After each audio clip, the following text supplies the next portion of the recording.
Ao final, o Nel Chapeiro. Ele era suposto ser o primeiro convidado, mas depois pensámos, não, isto já tem que ser um episódio com qualidade. Vai ser um episódio especial. Ai, que gosto. Comemoração. Exatamente. Vamos lá dar início?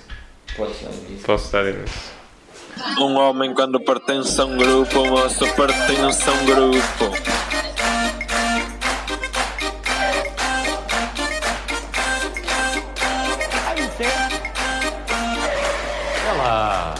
Bom dia. Boas. Hoje estamos aqui com o enforcado de hoje, Rui Bresciani. Como estás, Rui Estou Bresciani? bem. Tudo bem? Obrigado pelo convite. É sempre Foi um gosto. bocado em cima do joelho, mas... Eu literalmente liguei-te, tipo, Há 10 minutos. a dizer, olha, queres ser convidado de hoje? Mas convidado de quê mesmo? É para o podcast. E foi assim uma coisa muito acima dos joelhos. Mas é assim que se quer, não é? Uhum. Tudo à moda da... Pois, Pi. sim. Coisa. Então, quem é o Chuta. Rui Bresciani? Quem é... Fez silêncio na outra sala, estão todos a ouvir. Mas enfim. Quem é o Rui Bresciani? Ora bem. Não sei, foi uma invenção assim um pouco estúpida, para ser honesto. Porque é um misto de várias emoções, um pouco contraditórias. Uhum. Mas é uma pessoa que já se encontrou, graças a Deus. Mas não sei. Ainda está muita coisa para vir. Mas é um rapaz do Porto, normal, que tem uma vida... Não é nada interessante, Sou estudante de mestrado, por isso dedico o meu tempo entre casa, tese, casa e estar com os meus amigos. Mas é mais por aí. Mas desenvolve mais essa pergunta. Disseste que te encontraste, graças a Deus. Isso quer dizer que encontraste uma vocação religiosa? Uma vocação. Ok. Sim, porque... Não sei, é um bocado... Eu quando fiz o secundário... Eu já estou a passar perguntas à frente. Força, passa, mas eu passa. quando fiz o secundário fiz em ciências exatas. Mas eu sempre quis ser historiador. Eu tenho em casa um livro que é do meu... Quando estava na primeira classe, em que dizia lá, tipo, as fotografias dos putos e tudo mais, o que é que queres ser? Quero trabalhar com o meu pai, quero ser futebolista, e aparece a minha carinha a ser historiador. Eu sempre quis ser historiador. Entretanto fui para ciências, porquê? Porque foi pressão de toda a gente, todos os meus amigos iam e eu que também quis ir. E depois não tive coragem para ir para humanidades.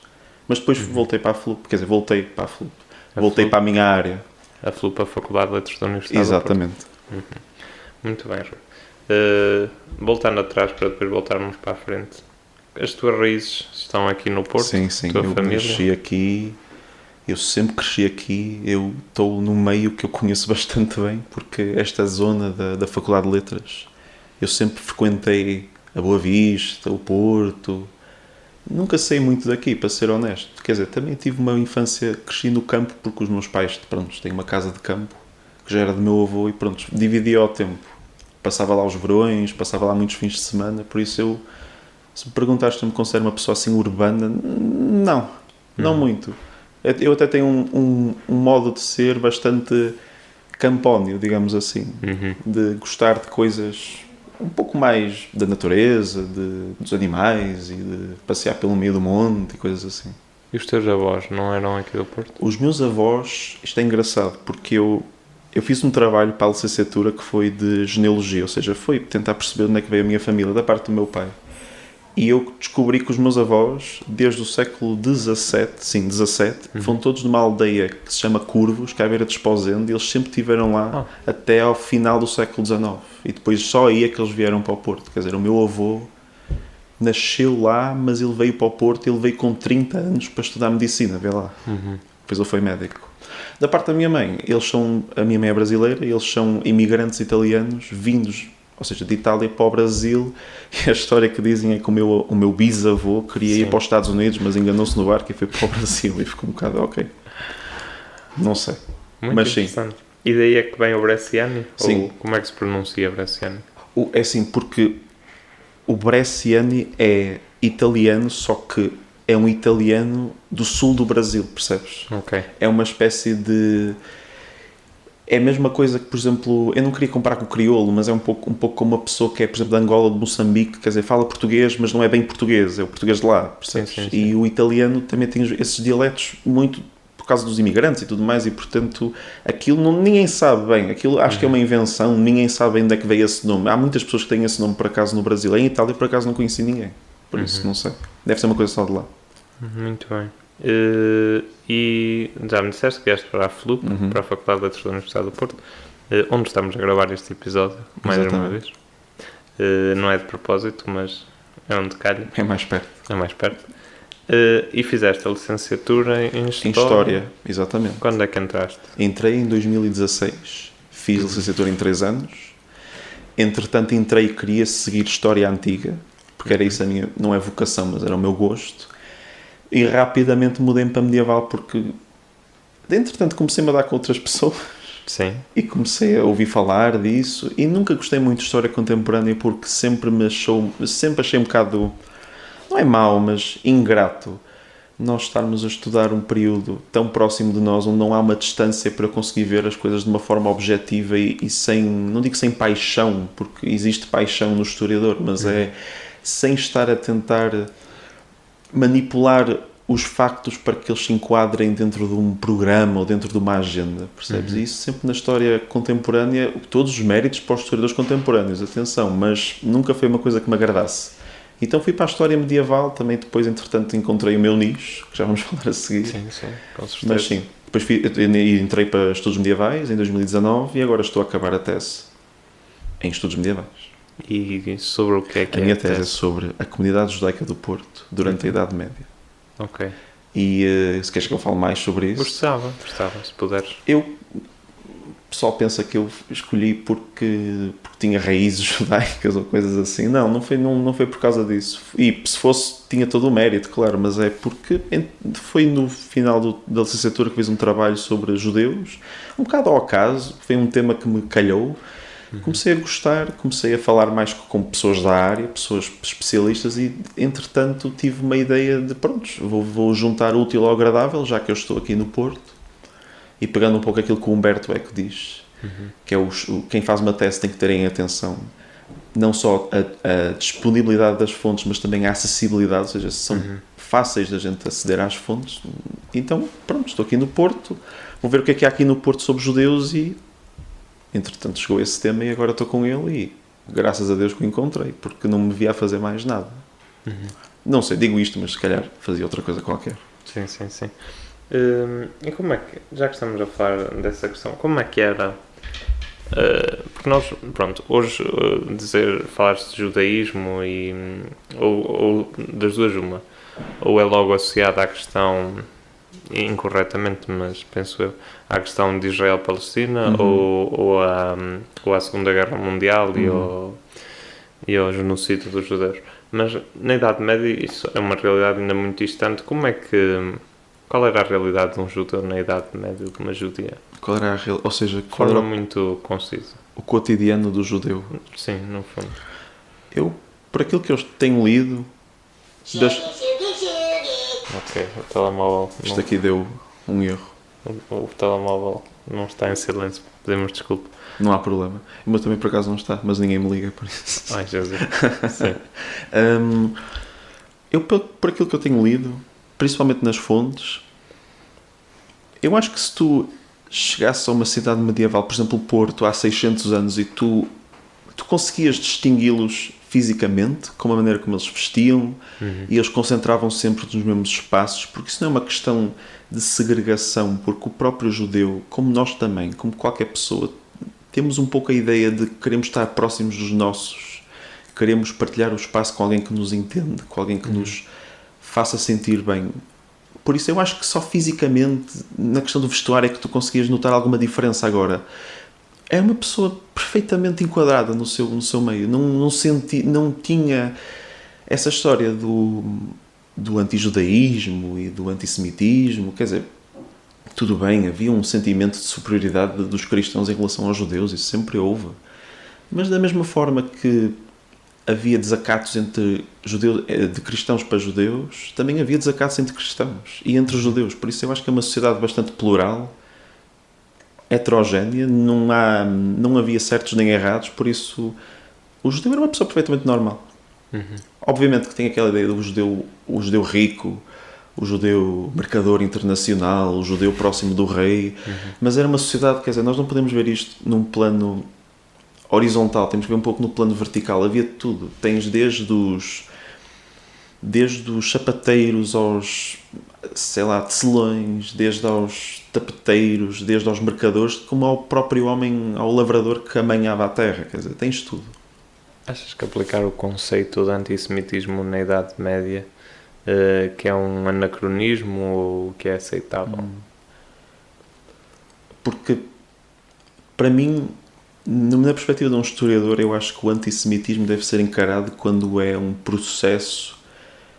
Nunca é um caso único, normalmente. O antissemitismo é sempre uma coisa deliberada, planeada e coletiva, acima de tudo, porque o fato de tu teres um caso, por exemplo, de um judeu que sofreu de qualquer tipo de injúrias ou sofreu uma agressão por parte de um cristão, não quer dizer que o cristão fosse antissemita. Mas ao mesmo tempo não sabemos, porque nós sabemos tão pouco sobre a mentalidade do homem medieval, nós sabemos tão pouco, mas também não podemos entrar na falácia de pensar que porque há um teólogo em Itália no século XIII que escreve que os judeus deviam ser todos integrados, mas deviam ser afastados dos cristãos, que um homem que vivia em Ponte Lima no século XIV fosse ler esse livro e fosse dizer sim, eu concordo plenamente, eu acho que nós devíamos fazer exatamente isto. Certo. Por isso antissemitismo é um bocado perigoso usar esse termo. É a mesma coisa que tu usares outros termos contemporâneos para o período medieval ou moderno, quer dizer, outro dia estava a ler um artigo sobre a inflação da moeda e o próprio historiador dizia, mas temos de ter cuidado, o conceito de inflação que nós temos agora não é o conceito que eles tinham, é uma coisa completamente diferente. Embora tu num gráfico, numa matriz matemática consigas de facto contemplar os valores, a aumento ou diminuição da inflação, tu não podes aplicar esse termo da mesma forma. Entendes? Sim. Por isso antissemitismo é assim, é um debate que daria milhões de podcasts. É impossível falar isto agora. Relativamente à licenciatura, achas que se voltasses atrás e tivesses que optar, conhecendo agora a licenciatura como conheces, voltarias a fazer a licenciatura em História na Faculdade de Letras? Achas que... Qual foi a tua experiência? Voltaria? Eu penso muito nisso. Voltaria a fazê-la porque eu, se pudesse, voltaria até para melhorar muita coisa que eu fiz errado, como é óbvio, visto que toda a gente faria isso. Agora, em termos da licenciatura, se tu me perguntas se eu acho que a licenciatura é a palavra certa, adequada, se está bem planeada, não sei. A licenciatura em História, claro, os cursos depois do processo de Bolonha, claro que sofreram enormes cortes que são irreversíveis e depois nós temos um corpo docente que infelizmente não é renovado e por isso tens vários planos, tens desde a questão de vamos renovar o curso, mas depois nós não temos docentes e depois a reitoria não contrata novos professores e por isso eu acho que a licenciatura em História é sólida em alguns aspectos, mas falta muita coisa. Por exemplo, eu digo agora um exemplo, cadeiras metodológicas, ou seja, de ferramentas de trabalho que são tão importantes para o historiador, nós praticamente não temos. Sim. Eu vejo que muitos de nós temos andamos aqui num registro quase de do it yourself, de vamos aprendendo. O que não é mau, isso em termos pedagógicos para nós é ótimo porque nós adquirimos essas ferramentas pelo nosso próprio esforço, agora não era suposto. Entendes? Mas voltaria a fazer, sim, voltaria.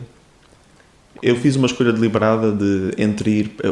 as minhas duas opções era... Eu sou daqui do Porto. A minha primeira opção foi sempre o Porto. E a segunda opção era Coimbra. Mas é um bocado uma opção mais romântica, digamos assim. Não porque não estava lá ninguém à minha espera, mas porque era mais a cena de Coimbra, da tradição académica e tudo mais. Mas enfim, vim para aqui, mas não me arrependo. Isto não foi planeado. Não. Mas foi um bom segue sim, para sim. falar da tradição académica. Sim, e da vida académica.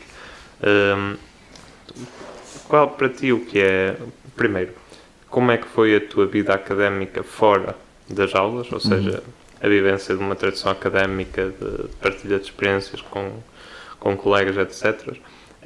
E depois, qual te parece que seria a vida académica ideal e tendo o Coimbra em mente e o que acabaste de dizer.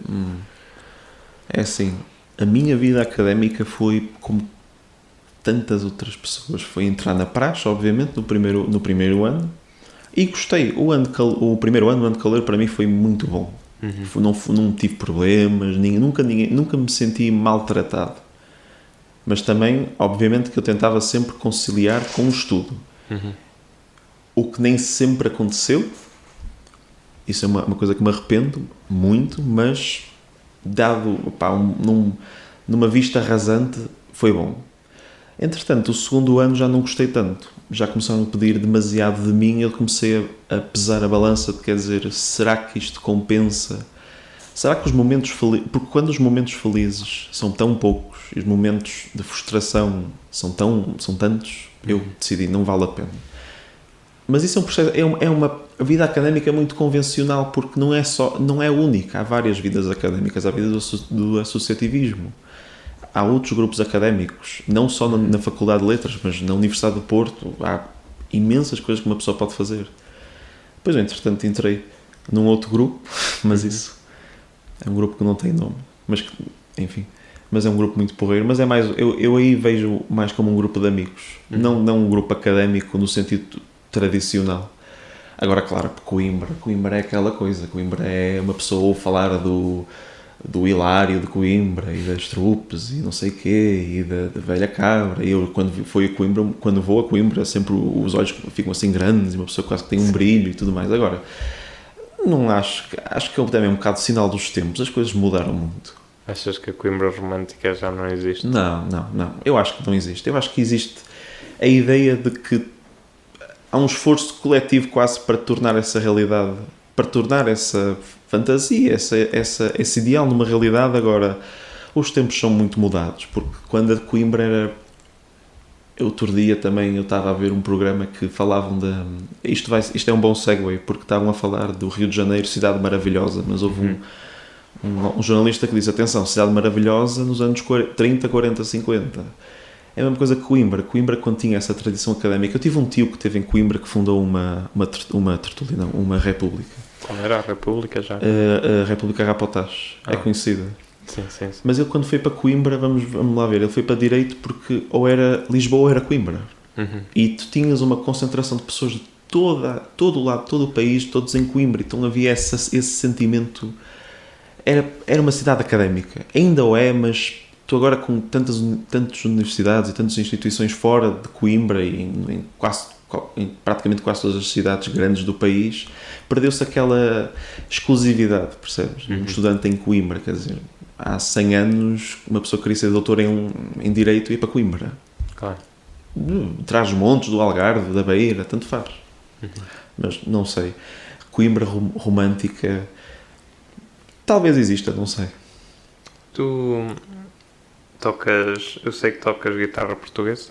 Sim, comecei a tocar guitarra portuguesa há pouco tempo, não sou lá muito bom nisso, mas vou tentando. Qual foi o motivo, o que é que te levou a experimentar e a começar a aprender? Eu fui educado no piano. Eu tenho educação formal, digamos assim, no piano. E entretanto também tive umas aulas de bateria. Agora, se tu conjugares esses dois instrumentos, tu rapidamente consegues perceber que são instrumentos que não são nada portáteis. Certo. São coisas fixas. E eu adoro esses instrumentos, principalmente o piano. Quando entrei na faculdade, eu queria começar a tocar guitarra, viola clássica, mas depois eu olhei para a guitarra de Coimbra e pensei, é uma coisa interessante, é uma coisa gira. E a partir daí, estava sempre com aquele bichinho na cabeça de tens que começar a aprender, mas depois fui passando, e depois, entretanto, um dia disse, não, vai ter que ser hoje. E tive a minha primeira aula de guitarra portuguesa no dia da Serenata do Porto de 2019. E eu fui trajado. Foi assim uma coisa assim mesmo com toda a pompa e circunstância. Foi a última Serenata. Foi a última Serenata. Até agora. Da monumental Serenata, quero dizer. Dentro do mundo da guitarra portuguesa e da canção de Coimbra, há alguns nomes que queiras destacar, que te inspirassem ou que gostes particularmente? É assim, eu vou ser muito básico, porque a minha cultura musical é muito, em termos de canto de Coimbra e fado académico, é muito estreita. É Carlos Paredes, praticamente. Claro, a música de intervenção também gosto muito, mas aquele pessoa que me inspira e te inspira tantos outros é o Carlos Paredes. Se me perguntasses do piano, aí seria uma coisa diferente. E do piano, E Rui? do piano, ora, muito bem. Do piano eu tenho vários compositores que eu gosto muito. Agora, nem todos eu consigo, a maioria eu não consigo tocar as peças deles minimamente bem, mas é a inspiração da mesma, que é o Chopin, obviamente, mas começando de trás, o Bach, aí os nomes clássicos, Bach, Mozart, Beethoven, Chopin, Debussy, o Liszt, o grande virtuoso do piano, Brahms, agora Tchaikovsky e Rachmaninoff. Agora, pianistas vivos, gosto muito de um pianista russo que se chama Evgeny Kissin, que foi, eu gosto só, assim, gosto de tudo que ele faz, mas principalmente é de um concerto que ele deu em Londres, acho que foi em 97, foi no ano em que eu nasci, em que já agora tenho 24 anos, vou fazer 25 anos, volta-me atrás. E ele fez um concerto normal e depois no fim do concerto normalmente os pianistas fazem os chamados os encores, que é ele volta para o piano e toca aquilo que lhe apetecer. E ele fez um conjunto de encores que durou 1 hora, que foi uma coisa espetacular, e tudo que ele toca lá é lindo. E ele toca, a minha favorita acho que é a terceira ou quarta, que é uma composição que é do Liszt e do Paganini, que se chama La Campanella, que é puramente virtuoso, é quase para o pessoal mundano, é show-off puro e duro, mas é espetacular. Sim. Lindo, eu recomendo toda a gente que tiver aí nos computadores para pesquisar. Evgeny Kissin. Como é que se escreve? Evgeny Kissin. Depois pôr-me na descrição. Mas podem só meter Kissin, Kissin, Royal Albert Hall, 97, acho eu. Ou metam Encores, que aparece logo. É um vídeo de 50 e tal minutos.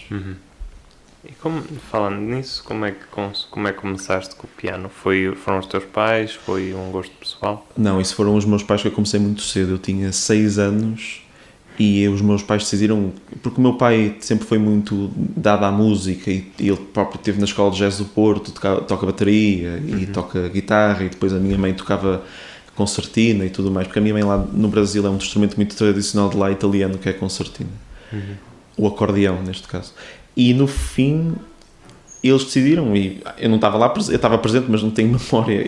O pequeno Rui foi para piano, e na altura eu tive um professor que eu arrependo-me tanto de não ter mantido contacto com ele, que é um professor que veio da Dinamarca. Ele veio para cá imigrante, imigrou para cá, e ele não tinha, acho que ele não, eu não sei bem porque eu era muito novo, mas acho que ele não arranjava trabalho, então ele dava aulas de piano.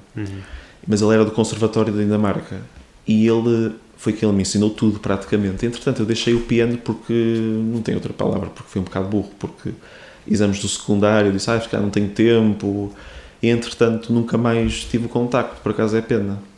Mas foi aí, tive muitos anos no piano, mas já desaprendi muita coisa, infelizmente, porque depois com a falta de prática... Consideras voltar algum dia? Claro, a ter aulas? sim. O meu grande objetivo da vida, antes de obviamente o meu objetivo profissional e pessoal, mas dos meus pessoais, é voltar ao piano, sim. Muito bem. Falando desses objetivos, estás agora, como disseste, a fazer o mestrado. Depois do mestrado, qual é o futuro? Depois do mestrado, isso é uma pergunta que me assombra quase todas as semanas, ou quase todos os dias. É assim, eu acho que para uma pessoa que queira fazer investigação, eu não digo que não haja oportunidades, percebes? É preciso saber encontrá-las e fazer por isso, porque uma pessoa está sentada à espera que lhe caiam as oportunidades, não vai ter nada, obviamente. Depois de acabar o mestrado, eu queria muito ir para doutoramento, é um objetivo que eu tenho, mas eu quero ir com um projeto bom, se puder ser financiado um tanto melhor, mas acho que vou tirar alguns meses para pensar, principalmente na questão do projeto, porque é uma coisa que vai me ocupar durante pelo menos 4, 5 anos, e vai ser a minha profissão, e eu quero que seja uma coisa sólida, bem pensada, mas ao mesmo tempo que me dê segurança, não é segurança, mas que me dê, porque falar de segurança, quer dizer, o que é segurança no dia de hoje? Ninguém sabe, não é? Que te realize? Que me realize e também que me dê oportunidade de fazer outras coisas depois do doutoramento, que possa continuar na carreira de investigação. E, claro, o meu grande sonho é ser docente da faculdade, mas isso, não sei, talvez, quiçá. Em Portugal ou no estrangeiro? É assim, eu tenho muito amor pelo meu país, mas se o meu país não me der oportunidades, vai ter que ser no estrangeiro, e provavelmente vai ser no estrangeiro. Embora haja aquela ideia de uma pessoa ir para o estrangeiro fazer investigação quando há tanta coisa por fazer em Portugal, e principalmente tantas pessoas estrangeiras interessadas em Portugal, no caso da história, e no caso da história medieval, que às vezes é um pouco, eu estou cá, mas estou a trabalhar para o estrangeiro, percebes? Mas se pudesse fazer isso, ficava muito feliz, ficava um homem muito satisfeito. Qual é atualmente a condição de um investigador em Portugal? A nível do mestrado, ou em nível, um investigador em si, No geral, sobretudo geral. na área da história, que imagino que é que conheças melhor. um panorama geral não é lá muito bom. Falta tanta coisa que eu poderia estar aqui a falar e nunca mais me calava, mas em síntese, falta interesse dos não investigadores, porque para mim um grande problema, mas também, atenção, a culpa também é um pouco nossa, dos investigadores, porque já diria outra pessoa que eu não conheci, infelizmente, que é o Agostinho da Silva, que ele disse: o grande problema dos intelectuais portugueses é que só falam uns com os outros. E fecham-se muito neste nicho e neste mundo, e não há comunicação com o mundo externo, com os possíveis consumidores da amanhã do nosso trabalho. E então, de certa forma, criou-se um pouco a ideia de que o nosso meio é tão pequeno, porque é pequeno, quer dizer, nós conseguimos, nesta sala não digo, mas numa sala da faculdade, num anfiteatro da faculdade, conseguimos colocar todos os medievalistas portugueses, todos os investigadores que estudam história medieval, conseguimos metê-los lá à vontade, porque é um meio muito pequeno. Claro que eu estou a exagerar um pouco, mas é um meio pequeno e não há necessidade de haver tanta rivalidades, coisas que, enfim, não se percebem, sinceramente. Mas depois os arquivos também funcionam muito bem, tem pessoas extraordinárias a trabalhar lá, mas depois trabalha-se muito devagar e depois é difícil. Mas é sempre contornável, atenção. Uma pessoa que se tem vontade consegue contornar esses obstáculos. E, por exemplo, uma coisa que as pessoas parece que dão por garantido, toda a gente dá por isso por garantido, que é: eu agora já não sinto a necessidade, como os meus mestres sentiram, de, por exemplo, ir para a Torre do Tombo fisicamente consultar um documento que eu agora posso ir pelo meu computador. Claro, perguntas-me tu, isso vai substituir uma pessoa ir consultar ao arquivo pessoalmente? Claro que não. Isso é sempre a melhor forma de fazer investigação é uma pessoa ir ao arquivo, sem dúvida nenhuma, porque vai lá procurando uma coisa e sai de lá com 3 ou 4 que não sabia. Agora, que ajuda. Uma pessoa, neste momento, eu posso estar a trabalhar num projeto em Lisboa e estar a viver em Castelo de Paiva e nada me impede de estar longe. Claro que estar perto dá sempre essa vantagem agora. Mas, sim, é um misto de... há coisas boas e coisas más, como tudo na vida, mas se há vontade, eu acho que é possível contornar as más. Agora, falta de financiamento, isso não me cabe a mim dizer. Isso é um problema crónico que vai quase ao tétano do nosso país, mas isso não podemos fazer nada. Podemos só esperar pelo melhor. Como é que se faz investigação histórica, sobretudo sendo tu medievalista, como é que se faz investigação histórica sobre a Idade Média? Qual é o processo? Porque eu acho que quando as pessoas ouvem falar sou historiador ou sou investigador, é muito difícil para elas compreender o que é isso. Porque eu percebo o que queres dizer, porque existe, e tu vais concordar comigo, obviamente, que é sobre história toda a gente tem a sua opinião. E toda a gente acha que é especialista. Agora, a diferença entre um investigador e um não investigador é que, imaginemos que eu e os meus ouvintes temos um documento medieval à nossa frente. Eu diria que com um pouco de prática, e que não é muita, qualquer pessoa consegue retirar os principais pontos desse documento. É muito fácil. A mesma coisa como nós, quando estávamos na escola e nos pediam para falar sobre os Lusíadas, todos os miúdos conseguiam resumir os cantos e dizer esta é a personagem principal, a personagem secundária. Essa extração de dados qualquer pessoa consegue fazer. Agora, o trabalho do investigador é colocar esses dados num tubo de ensaio e fazê-los passar por vários filtros e a palavra certa é problematizar esses dados. Numa tentativa que muitas vezes vai ser condenada a falhar, porque nós, infelizmente, já diria o Jaime Cortesão, nós não estivemos lá nem vimos. Falar do passado é sempre amargo, porque nós não estivemos lá, temos poucos testemunhos, não sabemos assim tanto. Mas, no fundo, é tirar esses dados, problematizá-los e tentar reconstruir uma realidade o mais próxima possível àquilo que seria. E o que é bom nisso é que eu posso ter a minha opinião e tu podes ter a tua opinião.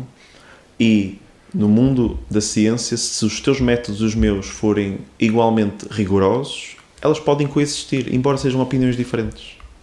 Há vários casos na historiografia portuguesa sobre isso.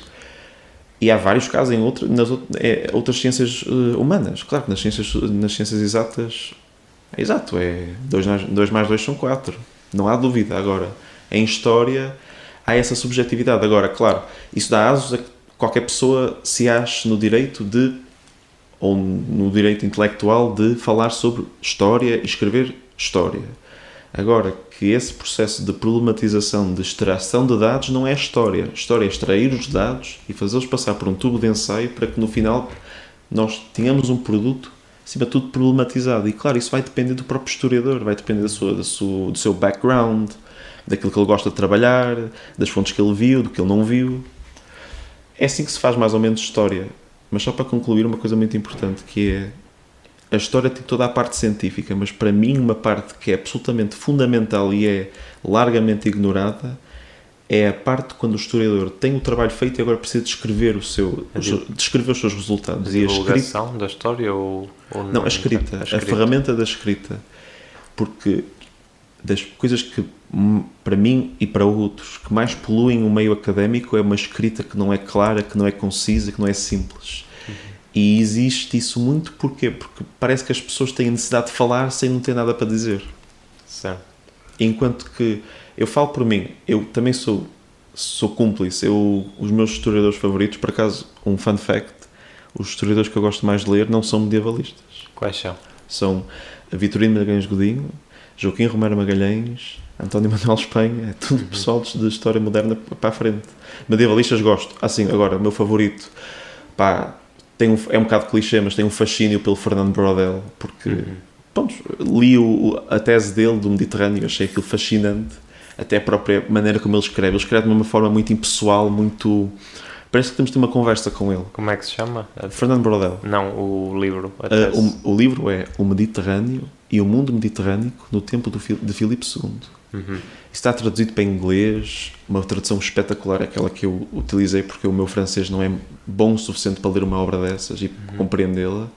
Mas todos esses historiadores têm uma coisa em comum, que eles têm uma escrita muito clara, muito concisa, mas acima de tudo têm um estilo que não é académico, quer dizer, que uma pessoa não parece que está a digerir palavras caras e expressões estranhas à nossa linguagem comum. Claro, não é uma questão de uma pessoa ser coloquial e ser básica, digamos assim, mas é um estilo que eu agrada muito. É como lembrar-me de outros nomes, sei lá, o António Sérgio, por exemplo, os próprios historiadores do início do século XX, o Gama Barros, até é muito complexo, é muito maçudo, mas tem um estilo que me agrada, percebes? Mas principalmente Vitorino Magalhães Godinho. Se tivesse que dizer um nome, seria esse. Achas que os historiadores de hoje em dia têm um papel ativo na sociedade? Porque nós raramente vemos estou a falar de experiência própria, raramente vejo um historiador na televisão ou num programa de rádio, raramente. Até posso estar em erro, mas eu acho que naquele Conselho da Presidência, acho que nem sequer tem um historiador. Não tenho a certeza, eu acho que nem sequer tem. Conselho de Estado. O Conselho de Estado, sim, desculpa. Sim. Eu acho que não tem um historiador sequer. O que é um bocado um erro crasso, digo eu, mas quem sou eu para decidir isso agora? Sim, é uma personagem muito mal amada porque eu acho que é como eu te disse, porque parece que qualquer pessoa tem o direito intelectual. Atenção, nós temos liberdade para fazer tudo. Claro. Agora, eu acho que há limites. Eu também não vou falar de medicina porque eu não percebo nada disso. E não é ético da minha parte, enquanto ser humano. Se eu tenho uma pessoa que é especializada numa determinada área, eu vou deixá-la falar, vou-lhe dar prioridade. Porque isto não se trata de igualdade, isto trata-se de equidade. Essa pessoa estudou para ser médico, da mesma forma que eu estudei para ser historiador. Mas é como eu te disse, toda a gente tem a facilidade de falar sobre história, da mesma forma que toda a gente tem a facilidade de falar sobre arte, mas pouca gente a compreende. Percebes? Recentemente, com esta questão do Covid, que toda a gente tem uma opinião. Sim, toda a gente tem uma opinião, porque as pessoas confundem. Eu agora vou ser polémico, mas enfim, sou sempre. Depois cortamos isto. Não, deixa estar mesmo. Igualdade é muito bonita no papel. Só que eu gosto de pensar que o mundo devia ser de igualdade de oportunidades, acima de tudo. E respeito por aqueles que trabalharam numa determinada área, num determinado ofício. E eu, enquanto pessoa, se eu for, por exemplo, ao sapateiro, um exemplo muito estúpido, mas é verdade, se eu for ao sapateiro, eu não tenho o direito ético de falar, de discutir sapatos com ele, porque ele é uma pessoa que foi especializada a fazer aquilo, ele tem anos de trabalho, ele tem dedicação, ele tem horas que perdeu ou que ganhou a estudar o seu ofício, da mesma forma que um historiador tem praticamente licenciatura, mestrado, doutoramento, projetos de investigação, pós-doutoramento, estágios, tem anos e anos de trabalho. E claro, quando nós vemos um jornalista ou uma pessoa que é, tem qualquer outra ocupação, escrever um livro sobre história e dizer-se historiador, claro que ficamos tristes. Mas também que também é um problema dos historiadores, é voltando atrás, os historiadores também têm que começar a unir-se e a dizer, nós devemos também falar com os outros, devemos ter uma linha de comunicação, um ponto de fuga para comunicar com as outras áreas das ciências humanas, com a sociologia, com a antropologia. Isto não é novo, isto vem de há 100 anos. Parece que em Portugal isso não acontece. Ou quando acontece é sempre num registro de vamos incluir aqui pessoas das outras áreas para, de certa forma, engrandecer o nosso projeto, mas, quer dizer, uma pessoa vai ver e, no sentido prático, não se concluiu nada, não se fez nada, percebe? Parece quase que é uma interdisciplinariedade que é forçada. Sim. E que não é orgânica como... Completamente forçada. Tem que haver isso, mas tem que ser pautado, tem que ser, acima de tudo, produtivo. Nós temos que ter um produto final palpável. E que seja um contributo para a sociedade, porque o trabalho do historiador é muito importante e não é aquela lenga-lenga do historiador estuda o passado para prever o futuro. Não. O historiador está no presente. O historiador, o mais que compreende o nosso futuro, nós temos que compreender o nosso presente. E há muitos problemas agora que surgem, nomeadamente, toda a gente ouve falar disto, da questão das ex-colónias, da questão do devemos ou não devemos devolver o que temos cá que pertence ou que pertencia à Guiné, à Angola, a Moçambique. São problemas de agora. Claro que são políticos. Porque no mundo de hoje quase tudo é político. Quase tudo parte e chega ao fim no círculo político. Agora, o historiador tem um papel fundamental para resolver ou, de certa forma, atenuar esses problemas. E tem que resolver de uma forma profissional, como qualquer outro profissional, de uma forma analítica, de uma forma pautada e lógica. Não é dar a sua opinião mal fundamentada, porque isso, a culpa não é só dele, a culpa é de quase toda a gente, mas o historiador, principalmente ele, se não quer que o seu meio seja invadido, digamos assim, por toda a gente que acha que percebe de história, ele também não pode ter opiniões mal fundamentadas, tem que ter opiniões concretas e sólidas. Passando agora da história para outra área, a literatura, livros. Sei que tens um gosto particular por livros. Sim, e por literatura. Bastante. Queres falar como é que começou esse gosto pelos livros? Quando é que começou esse gosto? Eu, quando era criança, não gostava de ler, o mais engraçado. Há um livro da Susana Tamaro que se chama O que a minha mãe me ofereceu quando tinha pai 10 anos, que era o rapaz que não gostava de ler. E ela ofereceu-me, aquilo parece que foi talhado para mim. Não, isso não foi uma boa... não foi um bom curamento, porque eu não me curei, eu fiquei preguiçoso, eu ainda sou muito preguiçoso, mas na altura era muito preguiçoso para ler. Na faculdade comecei a ler porque comecei a ler livros de história. Eu sempre gostei mais ou menos de livros de história, mas eu gostava das imagens. Eu era essas pessoas. Mas comecei a ler e comecei a gostar, e depois parti para a literatura portuguesa.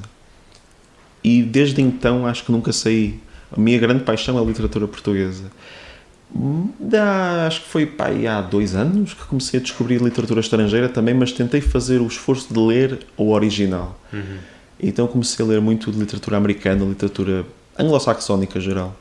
E agora divido o meu tempo entre esses dois, entre... Eu posso citar nomes, Sim, mas incluindo poesia, tudo, literatura, ficção, crónicas e tudo mais. Literatura portuguesa, eu gosto muito de Camilo Castelo Branco, aprecio muito a espontaneidade com que ele escreve os romances.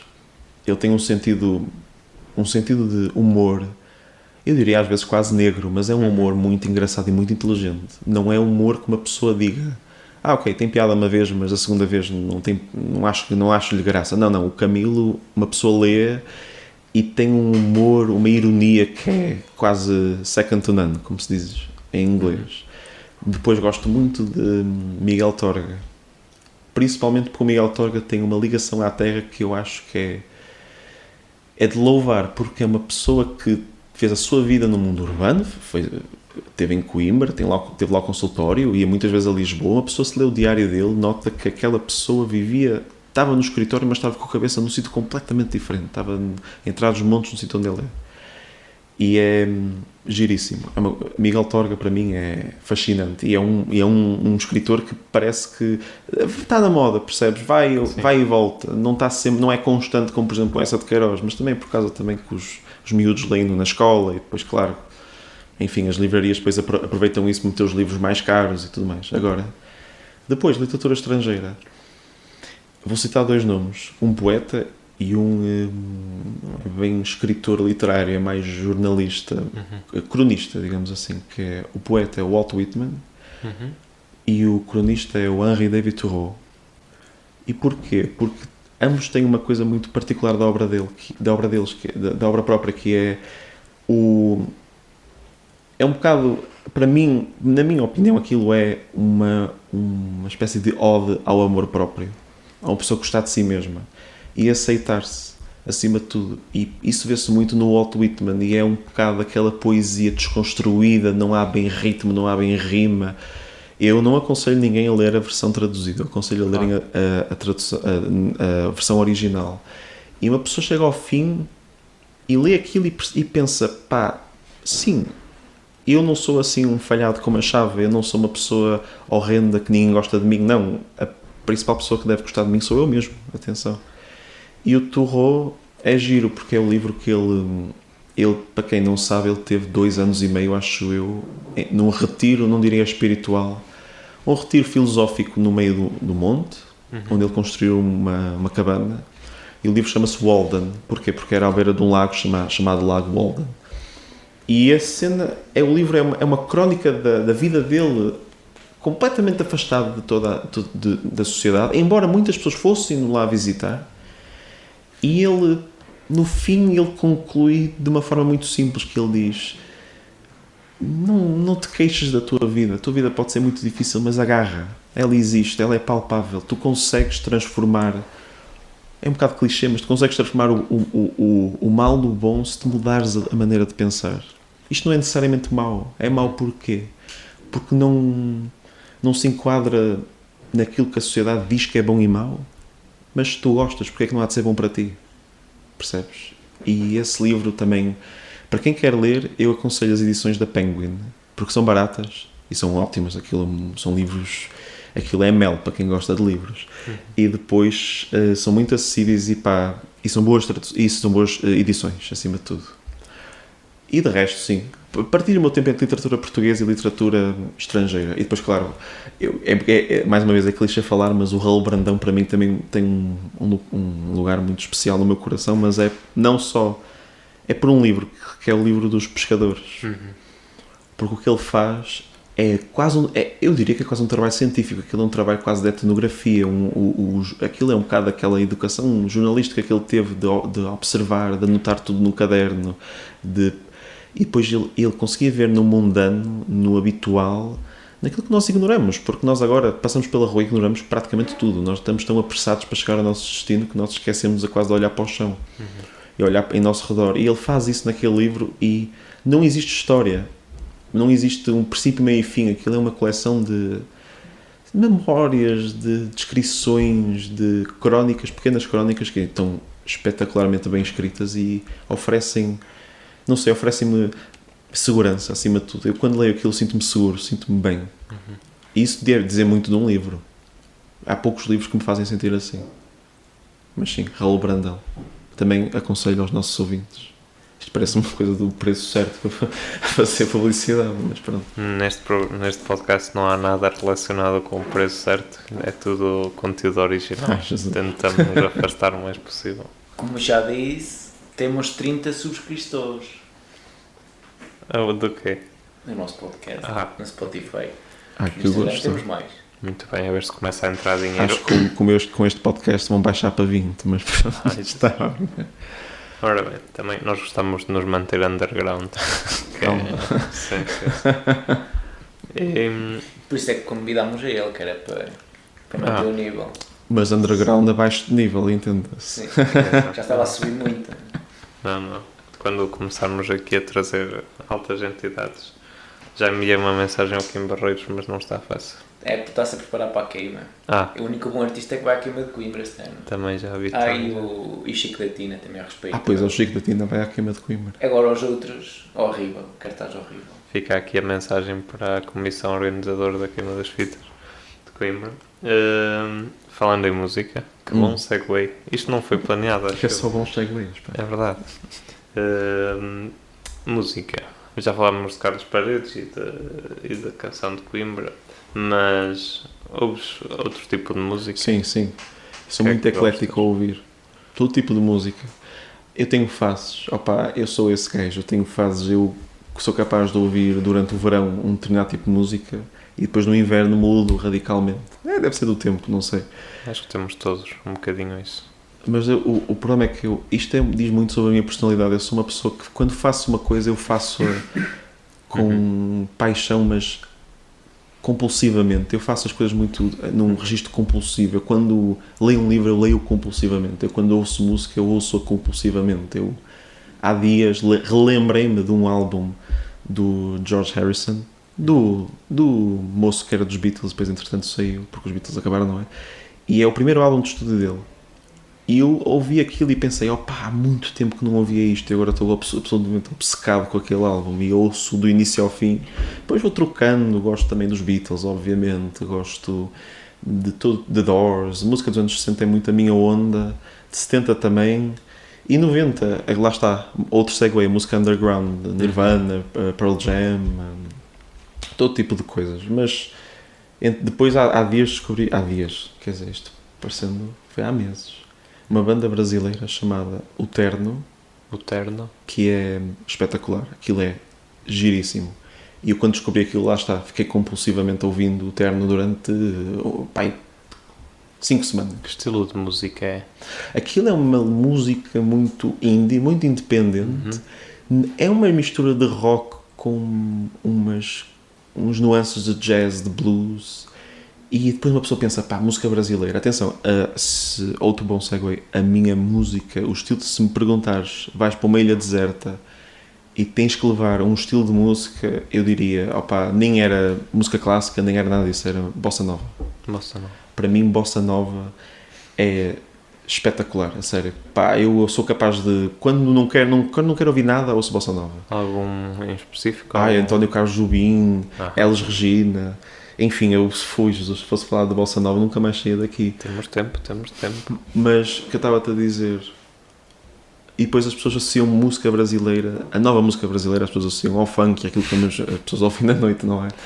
E depois eu também, infelizmente, associava, mas depois quando eu descobri essa banda, O Terno, eu fiquei, há mais do que isto. É muito independente, é muito underground ainda. Acho que já não é tão underground, mas não deixa de ser um nicho. Mas aconselho todos os nossos ouvintes a ouvirem, passa a expressão. O Terno. E música e bossa nova também. E bossa nova. Muito bem. Tudo a vender o meu peixe, enfim.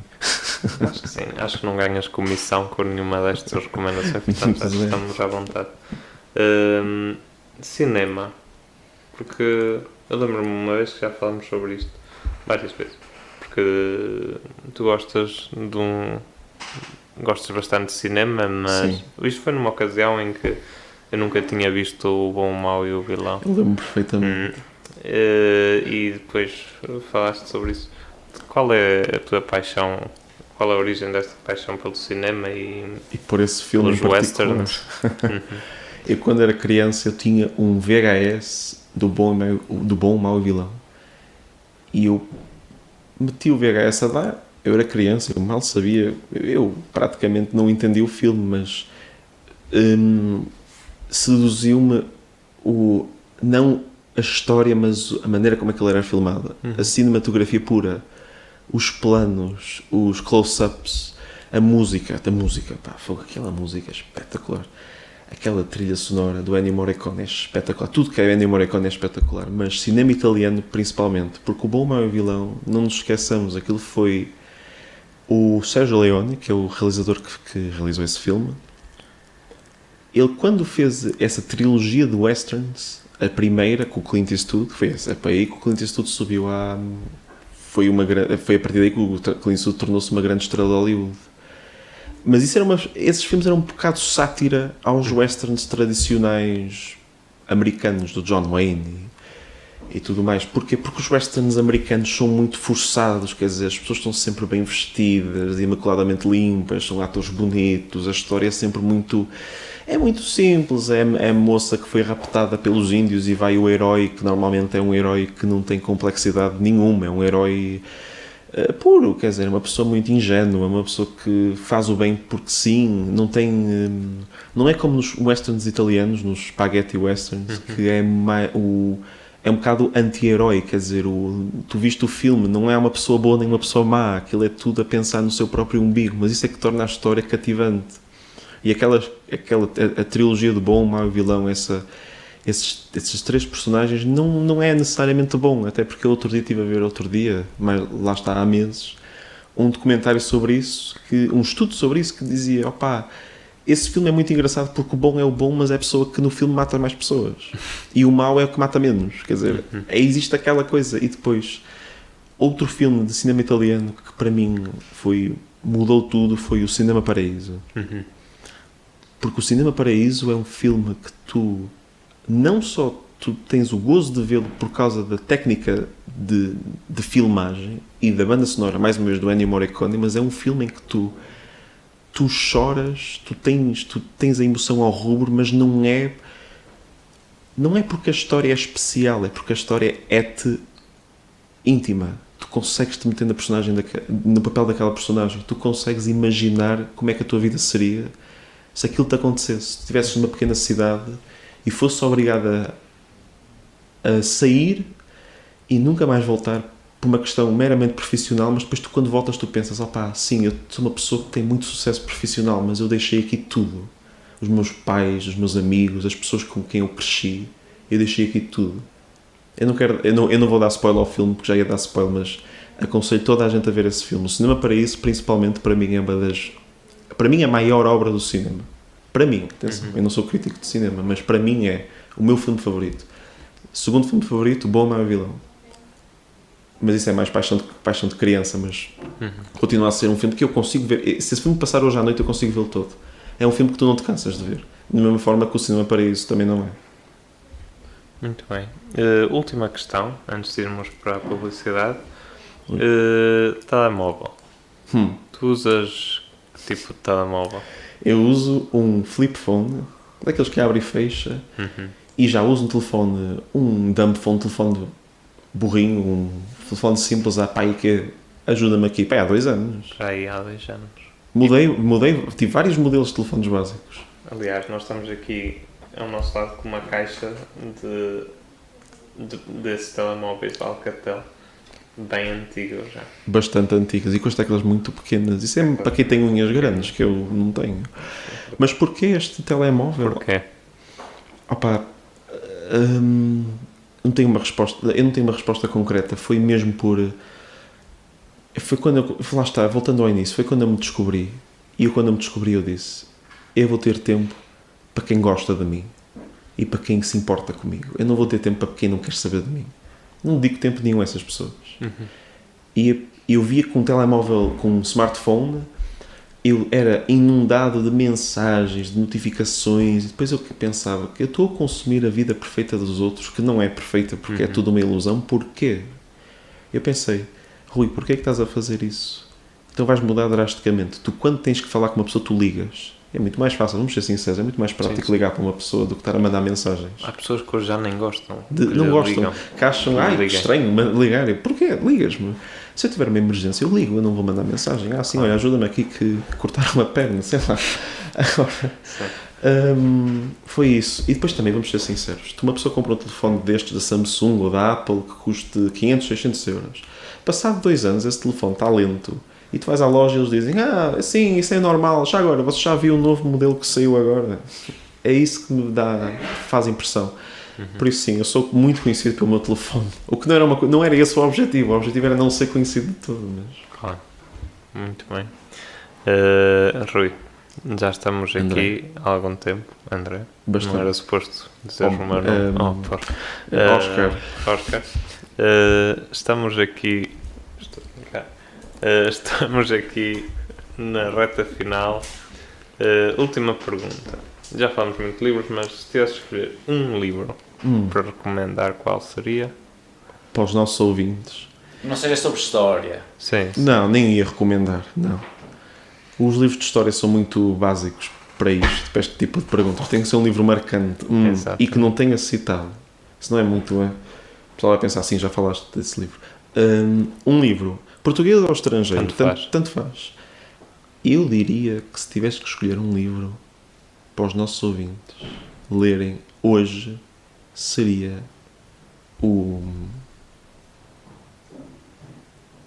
os sermões do Padre António Vieira. Polémico. E eu vou explicar, tem 2 razões. Primeiro, vejam como é que se constrói um argumento, como é que se escreve num português simples e elegante e, acima de tudo, a sapiência de uma pessoa que viveu há 500 anos... 400 anos. Desculpa, 400 anos. A sapiência de uma pessoa que viveu há 400 anos e que consegue trazer tantos ensinamentos para o nosso mundo presente. Tanta coisa podia ser melhor se as pessoas lessem mais Padre António Vieira. Por isso, aconselho-vos a ler os sermões, qualquer edição. Mas, sim, sermões do Padre António Vieira. Mas já agora, é polémico, porquê? Não. Por causa da... Sim, eu já me lembro. Por causa da controvérsia, do racismo e não sei o quê. Sim. Isso é pessoas que não leram o Padre António Vieira, mas se lessem, veriam que ele não é nada racista. Antes, pelo contrário. Muito bem. Vamos agora para a última questão, que é...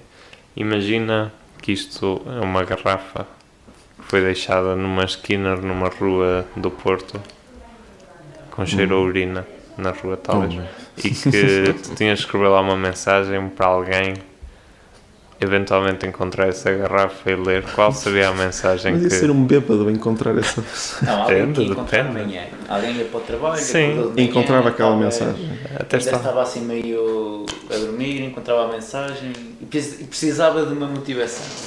Qual era a mensagem que deixarias aqui? Uma coisa muito simples. Uma frase muito simples que seria, e que isto vai sintetizar tudo aquilo que eu penso, que é, uma pessoa abria, não é? E só dizia isto: quando Deus te fez, Ele parou 5 minutos e disse: que porra de trabalho bem feito. Muito bem, fantástico. Muito obrigado a todos. Rui, muito obrigado. Obrigado e fiquem bem.